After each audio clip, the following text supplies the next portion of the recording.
Whoa!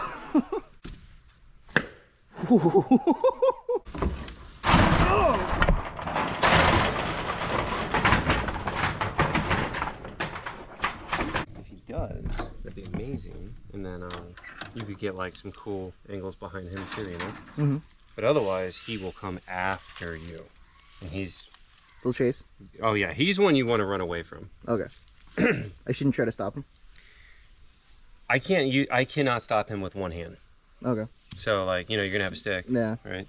So I would run away from him if he comes after you. Okay. Because like, you need two hands. He's too strong and fast, you know. All right, so we're gonna go in with Cadmus now, who's a Nile crocodile, who the last time I fed him, he actually did station and he did a great job. Although he's also the one that chases me the most and really comes after me out of all the crocodiles we have. So we're gonna see how he does, you know. I'm gonna try to get in there and give him one and see if he stays.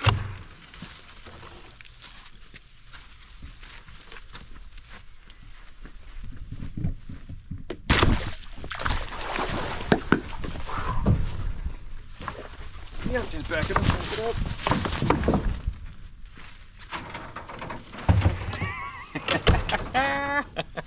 All right, my instincts were right. Get out. Yeah. Yep. Okay, let's try that again. Man, that was so close. If he had caught that, I think would have been fine. Mm. You know? All right, now I have to actually fight him to get him back. So why don't you go around and get on the block and look down? Yeah, that's sketchy. He's fast, right? Yeah.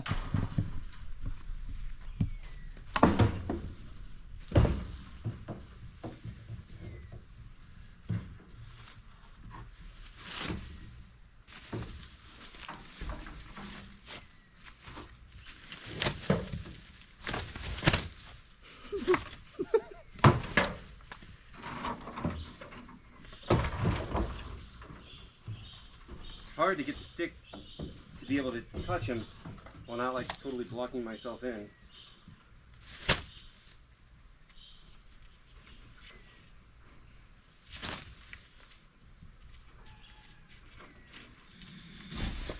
Come on, buddy. Not your first rodeo, man. Oh!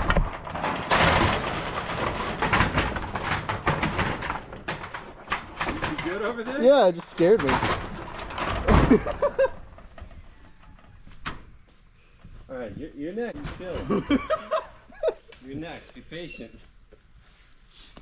Like some Jurassic Park stuff, right? Yeah, this is ridiculous.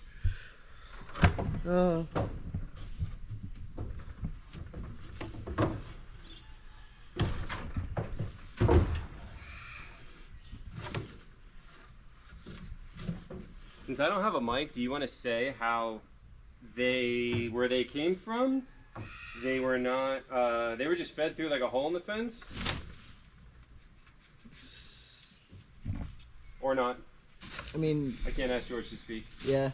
Once I'm asked to speak, it becomes difficult. Oh, he almost rolled.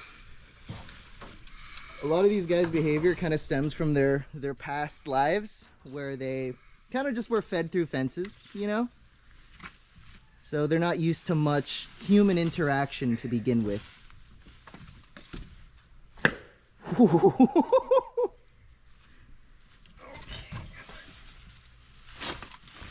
Whoa!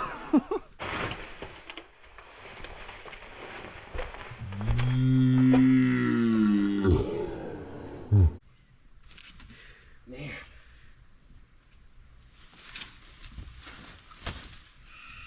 This is intense. God.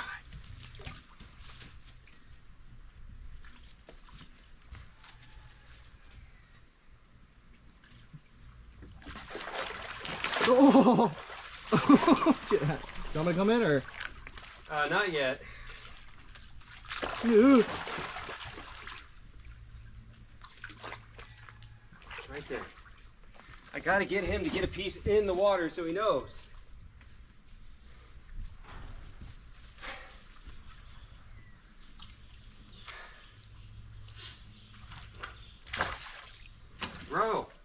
Stop missing. There, see? Like right there. Yes. Okay, you should be able to come in now. So be ready to run.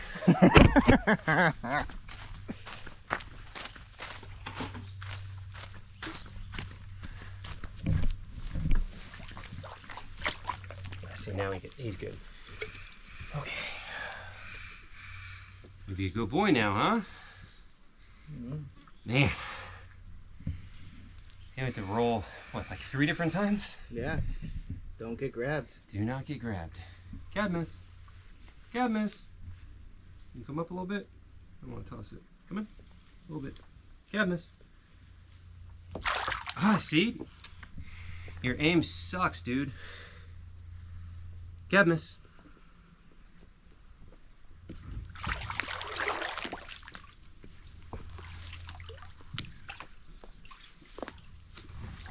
There you go. Okay. And those ones in the water he'll find later.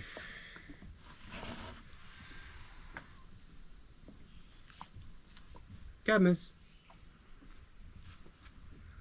Being good. Yeah, look at that. See, now he's being really good. You're getting lots of roughage with that chicken today. Eating a lot of grass with it. But see how good he's being now? Like now he's on the training, he knows. If he had not missed that first throw, none of that would have happened.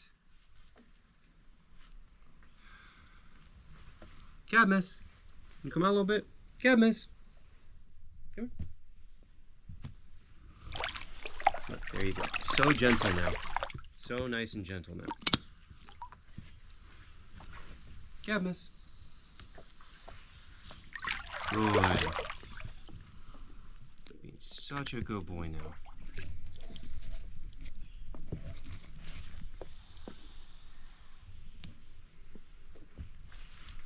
Cadmus.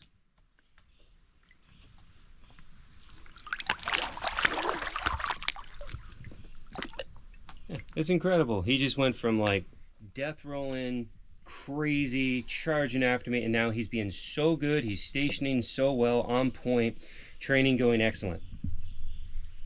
And I mean, this really emphasizes like their intelligence, but also that they're predators. And when they are being good with me, Cadmus, you come here. Look at that. I can practically hand feed him at this point. There you go. You gonna get that one on your own? I don't think he sees it exactly. You got that one? Yeah. So this really emphasizes how when I have them well trained, everybody's like, oh, it's like a dog. It's just like a dog. If I were to cut this video and you only saw this portion, you didn't see the fight to get in portion, look how calm, how chill he is, and everybody's like, oh, it's just like a dog then.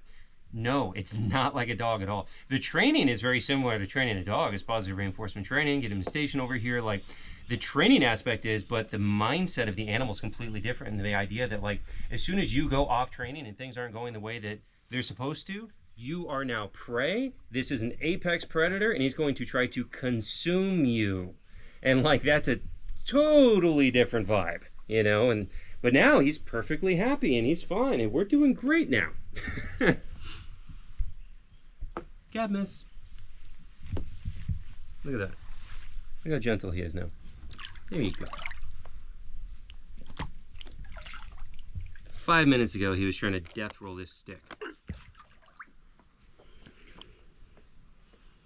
That was almost going to be a stick breaker, which usually doesn't happen. That's the other thing too. People ask about the stick all the time. You know, they're like, oh, what's that stick last a week? I'm like, no, the stick will usually last me like a couple of years because of how I use it and how smart the animals are. Usually when they bite the stick, they don't try to roll it. He did that because he thought he had food, or me. I'm not sure. Probably to him, it doesn't matter which one. But he thought he had me or a piece of food and he was trying to roll it. That's why he did it. But normally when they feel it, they know it's not food and they're pretty cool about it. I think we'll give him one more. Cadmus. Look at that gentle boy. Now he's being so good. That's a good boy. Yeah. Look at you. Not gonna do it, but I'm telling you right now, I could touch him with my hand. He'd be cool with it right now. But we're not gonna push our luck yet. All right, so why don't you go ahead and exit first, George, so I can defend you if he. I don't think he'll do anything, but.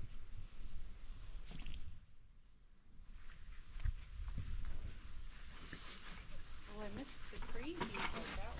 Oh God, it was like. Well, I heard like a. Hello. Hi, baby. You took a bath? Did you take a bath? What a good girl. So she took a bath inside, and then now it's raining outside anyways. Riggy! Hello. Hi, baby girl. Oh, Chloe hates the rain. Hi. Hello. What you think, Rick? What do you think, Rick? Hello. You want to stay in the golf cart and stay dry? Me and Aaron are going to go get soaking wet. Them naughty coatis. Look at the naughty coatis, Rick. And here's Lily.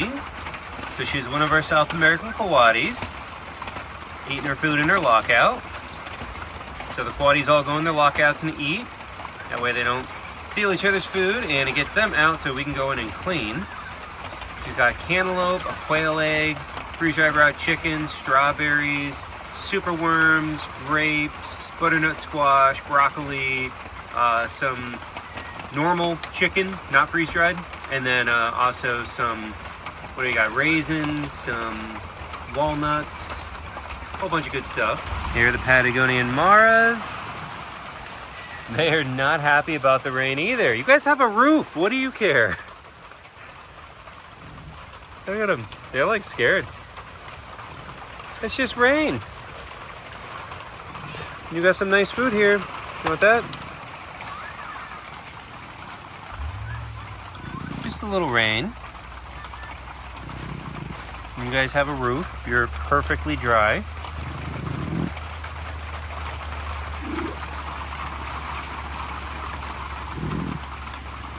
They're very grumbly. I don't know if you guys can hear it over the rain.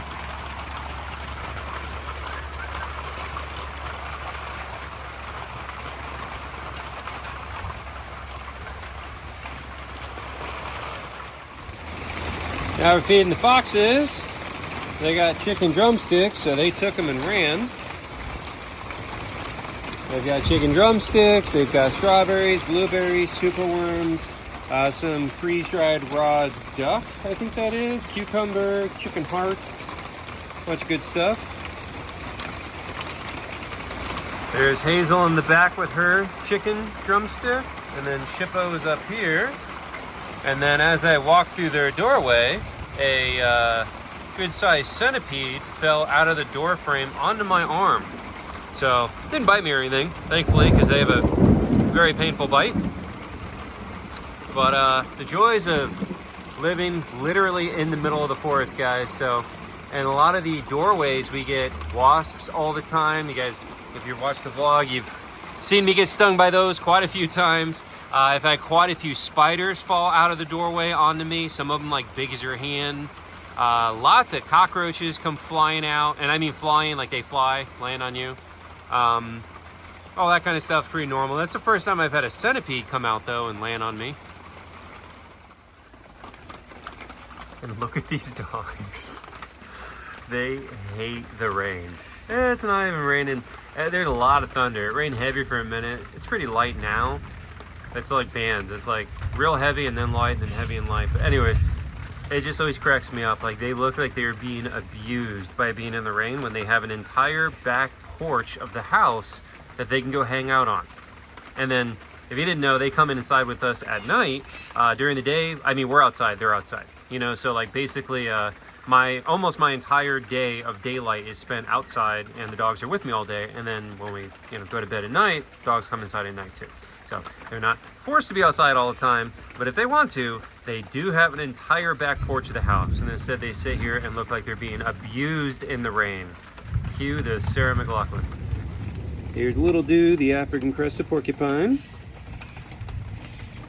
How you doing, buddy? Hey, dude. Oh, don't you stab me. He's puffing. Huffing and puffing. Oh, I can see him. He is squaring up his back end to try to swing it at me. Yeah, I see you. Let's close that door. Yeah, oh, stop it. Bad boy. There. I just gave you the food, you know.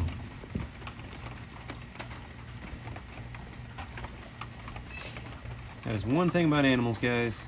Not a whole lot of gratitude. Give them the food, I'll turn around and stab you for it or bite you. That's one of the ones with the gators, man. It makes me crazy. Everybody's like, oh, you feed them so they love you and they'll trust you and they wouldn't hurt you because you fed them. I'm like, bro, that thing will rip your hand off with the food, eat it, and turn around like, can I have the other hand? Like, they literally do not care. I mean, dude here, you know, he's a mammal. He's of higher intelligence. Give him the food, he'll turn around and stab you too. Like, he doesn't care. It's like, yep, thanks, mine now. Go away.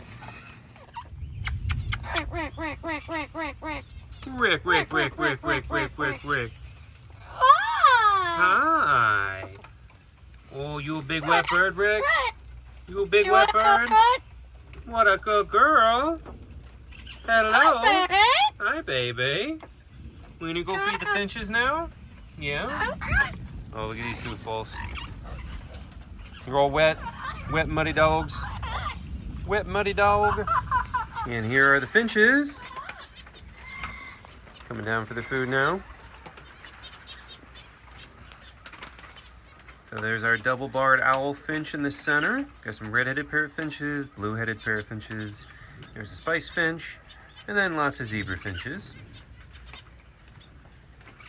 So you can see their whole enclosure here. Got a nice big space, lots of plants. They love to hide up in there. Here is Chloe and Cupid. Just put down their food. Here's Olaf. And then Azula. Hi, Azula. And then we got Bluebird. Hi, Bluebird.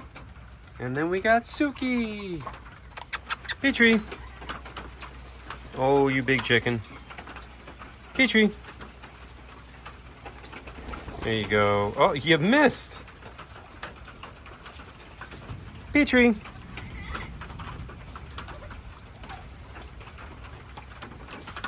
Petrie.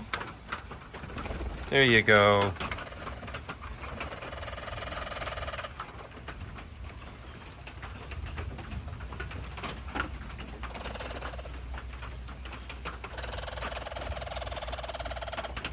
Little victory call. Petrie.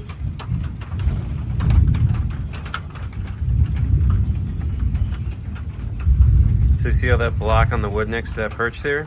That's all splatter from him grabbing his food, bringing it over there and just shaking it. That's all like fruit splatter. Zazu. You want this? Maybe? Here, let me give you a freebie. There you go. Oh, he's showing it off. See how he's standing? He's being a territorial little bugger. You see his little throat sac things are brightly colored right now. That's a bare patch on either side of his throat. That is natural. And they do that as a territorial display. So right now he's displaying. He's very territorial. So he's trying to show off to me. A second ago he had a stick in his beak that he was trying to show off to me too. What do you think, Zazu? You want to fight? Hi, Bean. Oh, you got a worm, Bean. What do you think of that? What do you think of that super worm? You gonna eat it or you can play with it? 'Cause he usually just plays with them.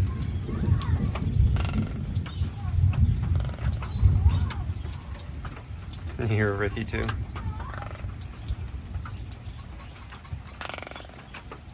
What do you think, Bean? So he's a funny one. So toucans are omnivores. I mean, all these are all soft bills. So the toucan, the two hornbills, they're technically called soft bills. There you go. And so they are all omnivores. So the two hornbills love any kind of bug, any kind of meat kind of thing, if you count bugs as meat. But Jelly Bean here definitely prefers his fruit more. So I gotta give him his pellets, so he has some source of protein too. But the hornbills are they're little savages, man. You get a lizard in there, it's gone. Geckos, snakes, anything in there, man, they're gonna fly after it. Meanwhile, Jelly Bean here's all about his blueberries. Now we're in the small parrot aviary. All of our little guys.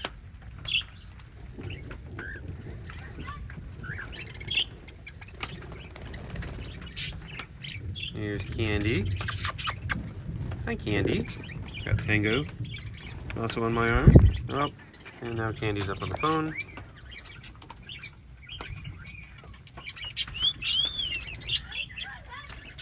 There's Maverick, green cheek conure. Ricky's in the golf cart still talking.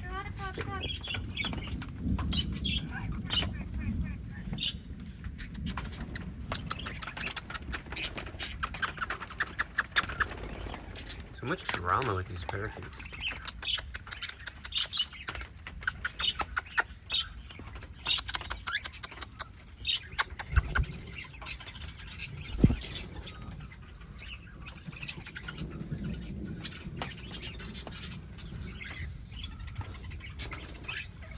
Oh, and somebody asked about the giant spider.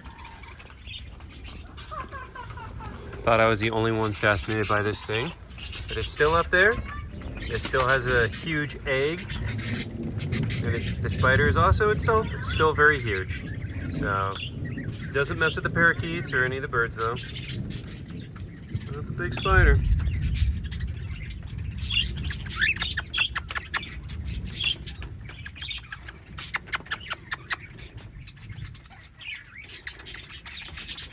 What are you guys doing, huh? Okay, pigs. You sit. You sit. There you go. Petunia. There you go. And Daisy. A perfect piggy.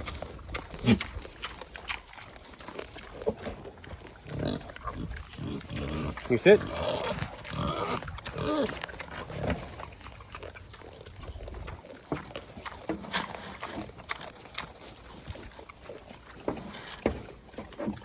And everyone's favorite pig, Kit Kat.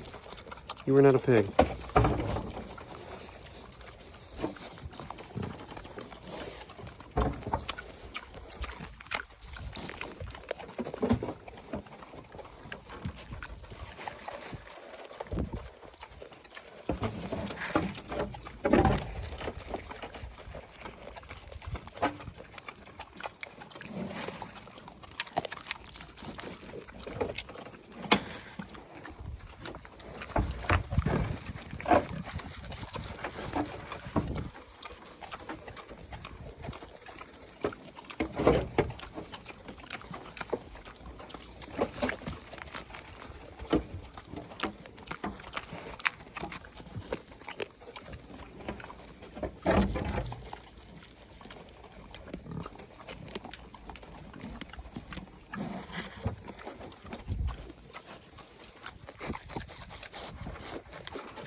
Petunia.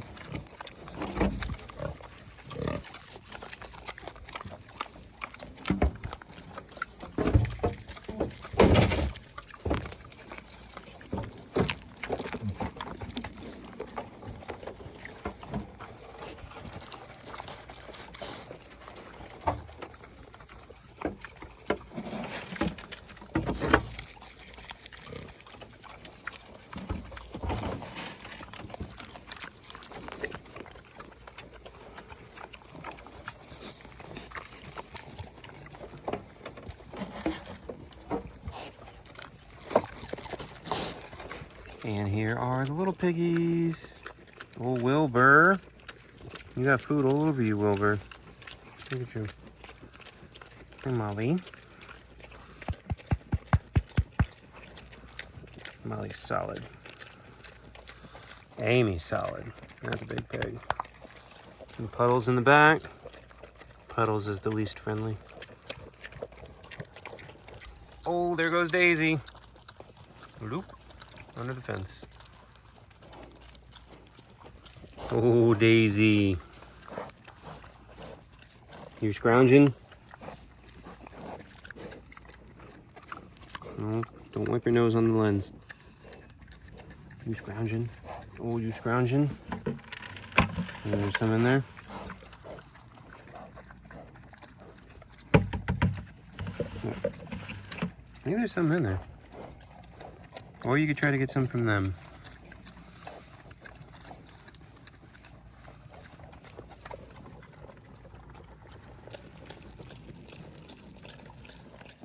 So we're giving these guys some frozen juice, which the last time I did this, they were more interested in rolling on it than eating it. What do you think, Julie? Everybody else is interested, but they're all afraid of her.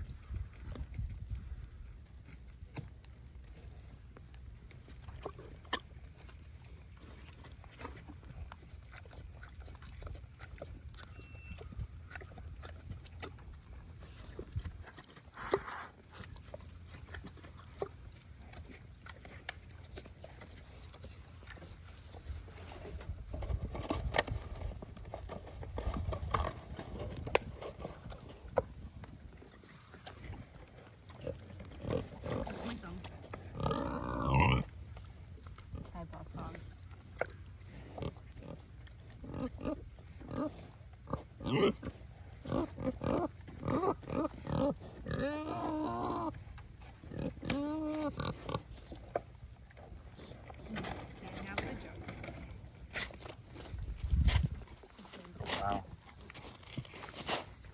Wow.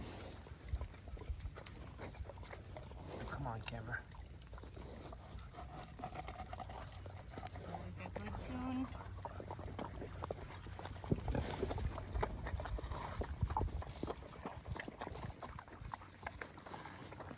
The little pigs are behind Petunia going to town.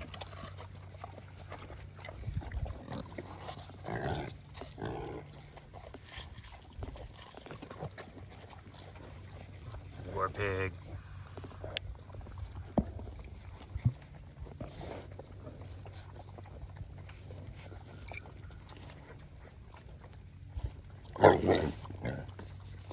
Kit Kat over there beating up the little pigs.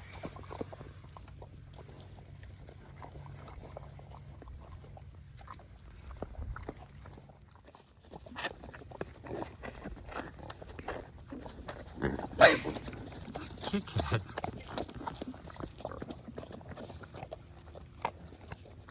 Kit Kat's only got 3 legs and just beats up on those little pigs. Oh, Petunia, don't be mean to Daisy.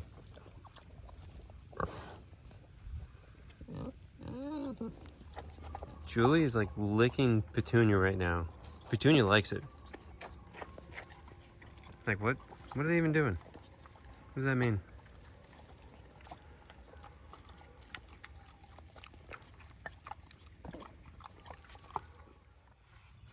So this is Time, our 80-something-year-old box turtle. Oh, going for that worm. Boom. So she was collected out of the wild as a little box turtle in the 40s, like the early 40s or something. And this lady then gave it to her daughter, who then gave it to her daughter, and then came to us. Unfortunately, she was not given a good diet, so her shell, she didn't look like box turtle anymore hardly. But yeah, so her shell's very messed up. She can't really close it properly. Face is a little wonky looking. Oh, she's taking off. Got that worm and leaving. There you go, Jumanji. Now he's got a nice feast. I was just trying to hand feed him a little bit of grass earlier. Now he's a big happy tortoise.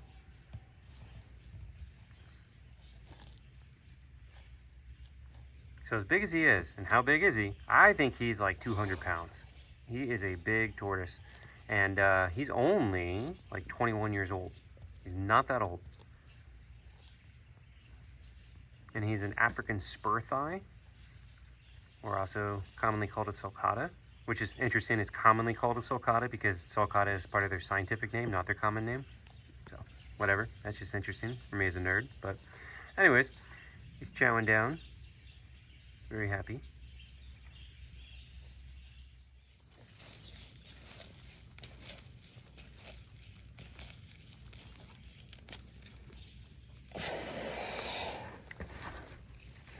Yeah, remember to come up for air, buddy.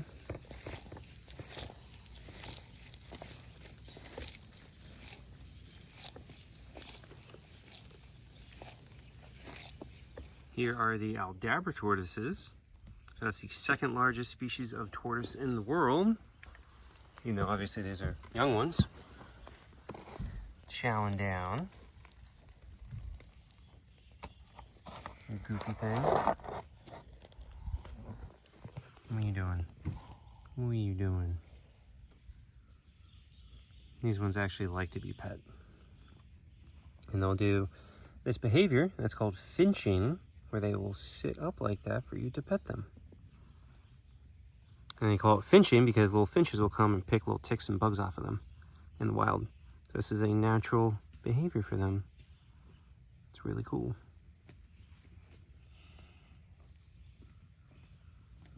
And there's Aaron with Shelly.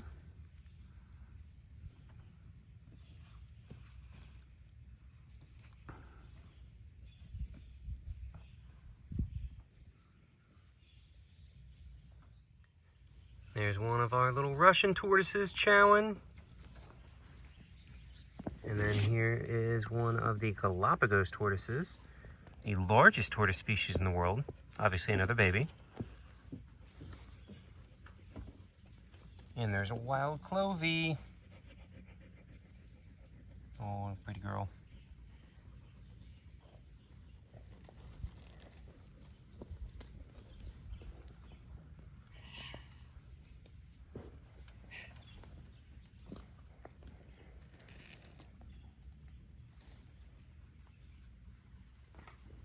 Look at him go. He is Holland shell.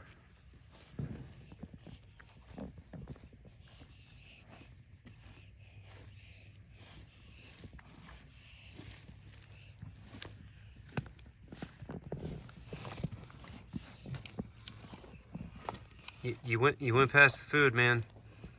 Nope. He is following Aaron. Oh, there's Fergus. Oh, there's Fergus. He's our Burmese mountain tortoise. Hi, Tortoise. Tortoise is one goofy tortoise.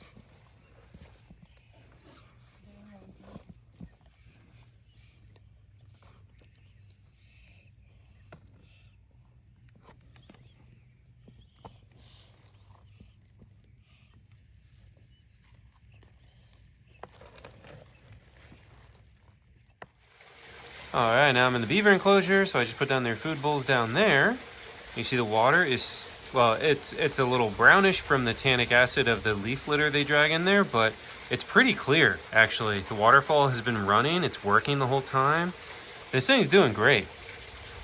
But the beavers are still in their little lockout, so we darken this up so it's like a little lodge for them. So I turned the light on, they're both in there. So I just put down some fresh browse for them over here, a bunch of grapevines and stuff that they like.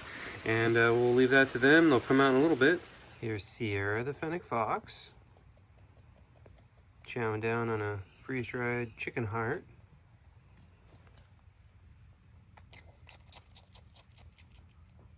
They love their little munches.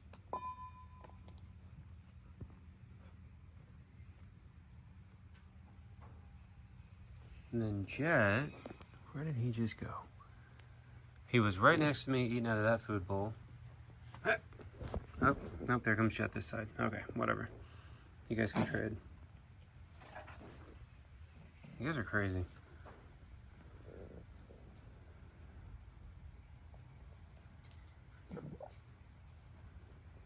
It's a very elegant pose.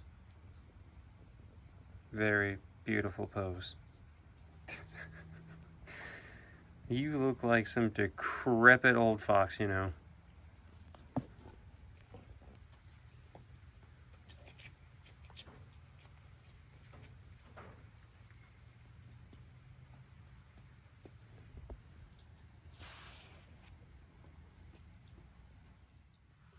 And here's our chunk skunk Asami.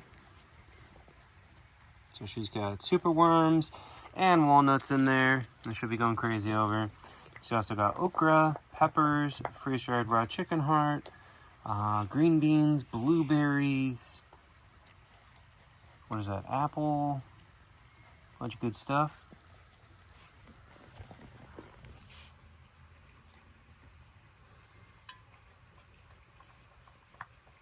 Oh, get that leg going. There it is. That's the spot.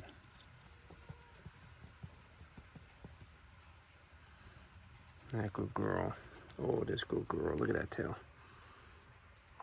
I love their tails.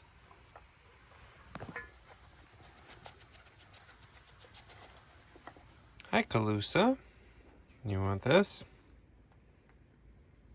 What do you think?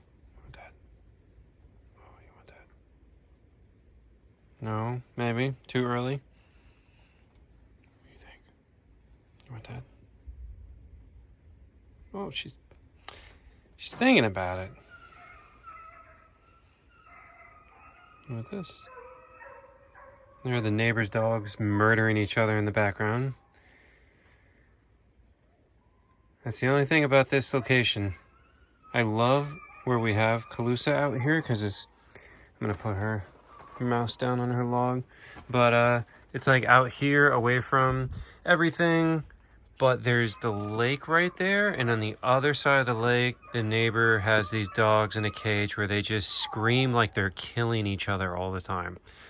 Thankfully it doesn't bother the owl, and thankfully we also cannot hear that throughout most of the day on the other side of the property, but because we have Calusa out over here, and this is a more peaceful area just because we're not constantly going by, you know, like that sound doesn't bother her. It is otherwise a more peaceful area where it's just nothing but forest back here.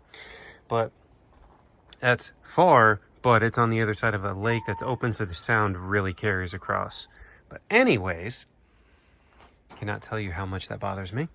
And every time it happens, like usually guys, I try my best to just talk over it in the video.